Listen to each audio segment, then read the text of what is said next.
Friends, આજે આપણે બનાવીશું બટેકાની રોલ વાળી વેફર। તેના માટે મેં અહીંયા એક બટેકું લીધું છે।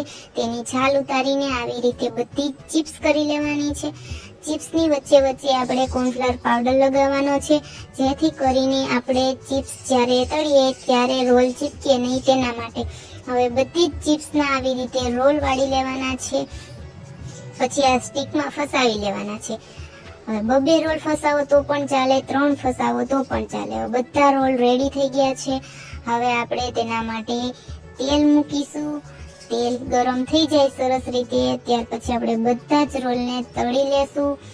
જ્યારે સરસ રીતે ક્રન્ચી ના થાય ત્યાં સુધી તળવા દેશું। હવે ક્રન્ચી થઈ ગયા છે તો આપણે રોલને નીચે ઉતારીને ચાટ મસાલો એડ કરીશું। ચાટ મસાલો હોય તો પણ ચાલે, ના હોય તો પણ ચાલે।